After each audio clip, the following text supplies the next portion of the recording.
Hello दोस्तों, कैसे हैं आप सभी लोग। उम्मीद करता हूँ कि आप सभी स्वस्थ होंगे, अच्छे होंगे, मस्त होंगे और मजे में होंगे। आज मैं फिर जुड़ चुका हूँ दोस्तों, आप सभी के साथ एक मजेदार टॉपिक के साथ। भाई अपने जो चल रहे थे पुराना जाना माना खेल अपना भैया, जो कबीरदास जी के दोहे हम पढ़ रहे थे वही है ना। तो वही है, तो हमने उसमें 10 दोहे, जो पिछली वीडियो थी दो, उनमें हमने 10 दोहे जो है वो कंप्लीट कर लिए। अब हम 5 इनके जो लास्ट दोहे बचे थे, 5 बचे हैं, वो हम आपके सामने लेकर के आ गए एकदम मजेदार ट्रिक के साथ। तो चलिए जुड़े रहिए हमारे चैनल के साथ। माँ सरस्वती हिंदी शिक्षा केंद्र में आप सभी का बहुत बहुत स्वागत और अभिनंदन है। तो चलिए वीडियो को बिना देर किए हुए हम स्टार्ट करते हैं। तो चलिए, क्या है हमारा वही साखी कबीरदास की जी की साखी कक्षा 9 और हिंदी पाठ कौन सा काव्य खंड में आपका पहला है, आपको पता ही है। ठीक है, चली रही है हमारी क्लास।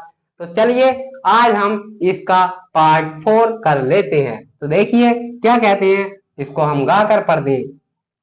कबीर कहा गरवियों ऊंचे देखी आवाज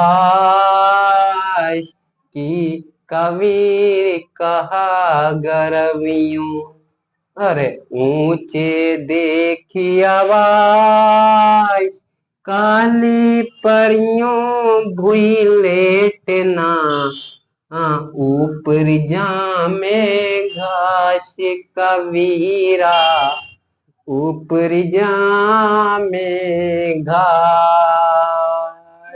देखिए इस दोहे में कबीरदास जी ने कितनी अच्छी बात कही है, हमारे जीवन को लेकर कितनी अच्छी बात कही है कि देखिए इसका एक एक अर्थ समझिए आप।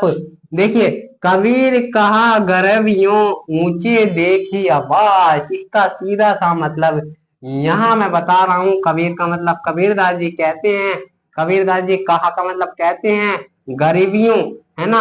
गरीबियों का मतलब हम इसमें देख लेते हैं। गरीबियों का मतलब गर्व या घमंड करना, गरीबियों का मतलब घमंड करना। ऊंचे देखी आवाज, इसमें अर्थात इसमें कबीरदास जी यह कहते हैं कि हाँ हम क्या कहते हैं, कबीरदास जी कह रहे हैं कि हम क्या कहते हैं, हम अपने जीवन में, हम अपने सांसारिक जीवन में बहुत सारे ऊंचे महलों को देखकर खुश होते हैं, है ना। हम अपने जीवन में ऊंचे महलों को देखकर, गाड़ियों को देखकर बहुत खुश होते हैं, है ना। ऊंचे देखी आवाज, है ना, इसमें लिख रहा है ऊंचे देखी आवाज का मतलब घर, महल, है ना, है ना।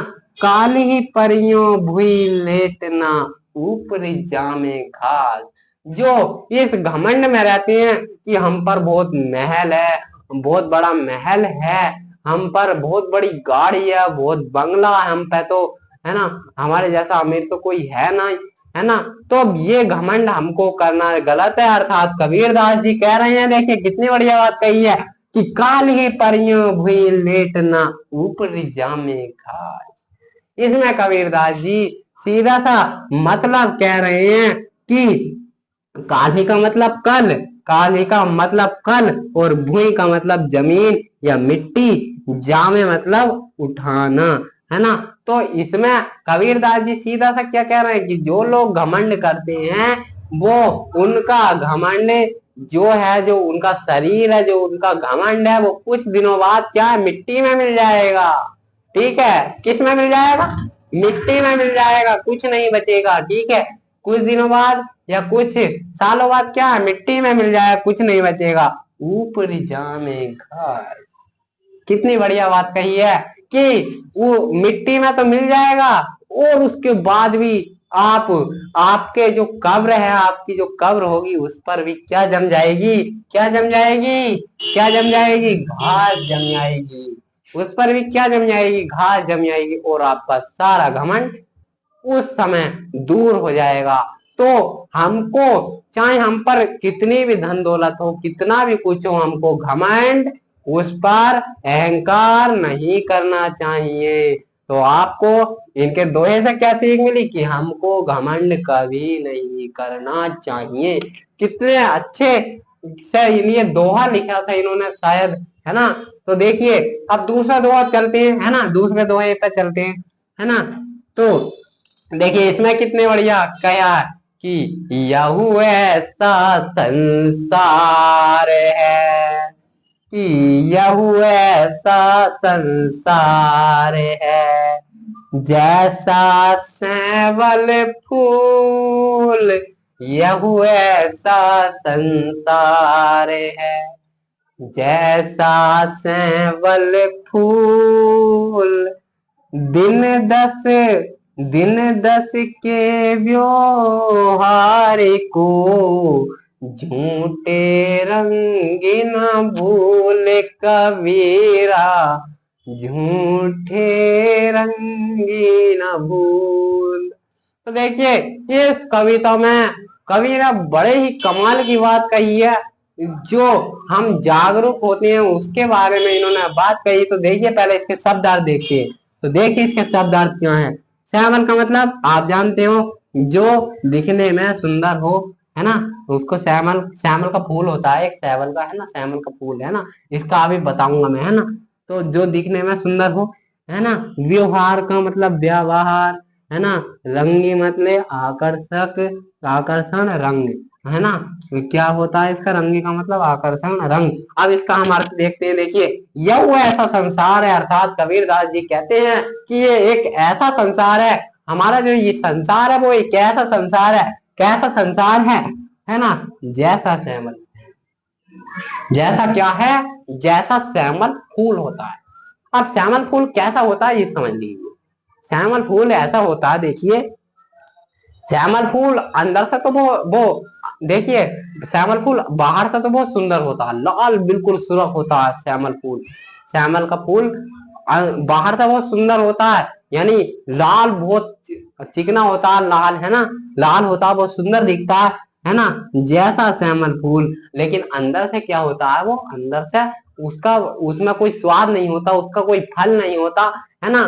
तो बाहर से तो क्या क्या होता है वो, ये क्या कहते हैं, बाहर से तो बहुत सुंदर दिखता है, लेकिन अंदर से नहीं तो उसमें स्वाद होता, नहीं उसमें फल होता, है ना। तो यही कह रहे हैं, दिन दस के व्यवहार को, झूठे रंगीन फूल। अब ये कह रहे हैं, ये हमको संदेश दे रहे हैं, कबीरदास जी कह रहे हैं कि दिन दस के व्यवहार को, झूठे रंगीन फूल। तो ये कह रहे हैं कि कबीरदास जी कह रहे हैं कि ऐसे व्यवहार को हम, जिसे हम क्या कहते हैं, दिखावा कहते हैं, क्या कहते हैं, दिखावा, जभी तो कहते हैं, तभी तो कहते हैं हमको दिखावा नहीं करना चाहिए। अब क्या श्यामल का फूल एक दिखावा ही तो है, उसके अंदर नहीं तो स्वाद नहीं फल, तो किस किस काम का, बस उसकी सुंदरता है। तो सुंदरता भी हमको, देखिए सुंदर, सुंदर रहने से कोई भी महान नहीं होता, उसके गुण, उसके विचार देखे जाते हैं, तभी वो गुण यानी अच्छा, यानी प्रतिभावान होता है। तो इसीलिए ये कहना है कि हमको कभी भी दिखावा नहीं करना चाहिए अपना, है ना, कि किस तरीके से दिन दस के व्यवहार को, ऐसे 10 दिन के व्यवहार को, इस 10 दिन के व्यवहार को हमका दिखावा नहीं करना चाहिए, हमें ऊपर से इतने सुंदर है, इतने अच्छे, ये हमको दिखावा नहीं करना चाहिए, है ना। झूठे रंगीन भूल, ऐसे जो ये होते हैं, ये दिखावे वाला जो होता है, ये किसी काम के नहीं रहते, किसी काम के नहीं रहते हैं, ठीक है। तो कबीरदास जी इसमें यही कह रहे हैं। तो चलिए हम अगला जो दोहा है वो देख लेते हैं, वो क्या है। तो देखिए, देखिए जो अगला दोहा है हमारा 13वां नंबर का, ठीक है, वो है, रही अब सर चेतया नहीं, रही अब सर चेत्या नहीं, पशु जियो पाली दे, रहू कि रही अब सर चेत्या नहीं, पशु ज्यों पाली दे, राम नाम जाण्या नहीं, अति पणि मुख खे कबीरा, अति पणि मुख खे। इसमें देखिए कितना बढ़िया उदाहरण दिया है कबीरदास जी ने, कितना बढ़िया दोहा, इनका हर एक दोहा बहुत ही अच्छी और बहुत ही गहरी सीख देकर जाता है हमको, इसलिए हमको इनके दोहों को पढ़ना चाहिए। तो देखिए क्या क्या क्या देखिए इन्होंने क्या कहा है कि देखिए रही अफसर चेत्या नहीं, पशु जीव पाली दे। इसके शब्दार्थ पहले देख लेते हैं हम क्या है। तो देखिए इसके शब्दार्थ ई का मतलब क्या है, इस, है ना। चेतिया का मतलब जागरूक करना, चेतिया का मतलब जागरूक करना। देह का मतलब क्या, शरीर, है ना। अति मतलब अतः, अंत, है ना। और खे का मतलब राख या मिट्टी।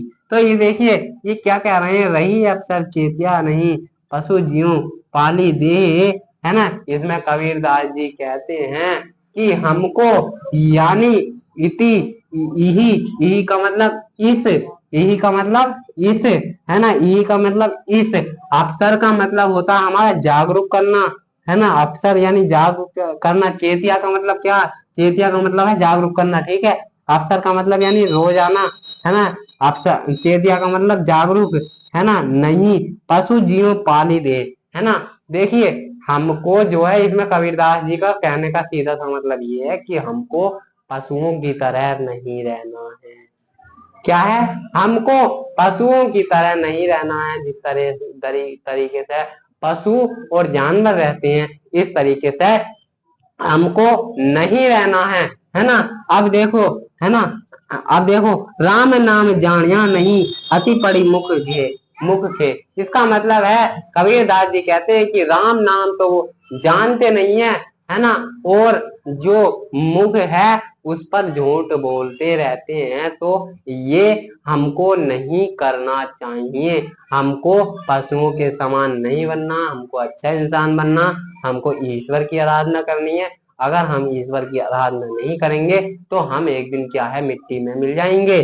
किस में मिल जाएंगे, मिट्टी में मिल जाएंगे। यही कह रहे हैं हमारे कबीरदास, है ना। यही कौन कह रहे हैं, हमारे जो है, जो कबीरदास हैं वो कह रहे हैं, है ना, कि हम एक दिन मिट्टी में मिल जाएंगे। तो हमको जो है पशु की तरह नहीं रहना, हमको ईश्वर का भजन करना, आराधना करनी है, एक अच्छा इंसान बनना, अपने माता पिता के सपनों को साकार करना। तो चलिए हम जो है इसके अगले दोहे जो है वो लिख लेते हैं, क्योंकि दोहे तो लिखे हुए हैं दो, लेकिन उनके शब्दार्थ नहीं लिखे हुए हैं। तो शब्दार्थों से आप क्या है, आसानी हो जाती है। शब्दार्थ तो आपको पता होते हैं तो आप अर्थ भी निकाल लेते हैं। तो चलिए इसके जो है वो शब्दार्थ लिख लेते हैं।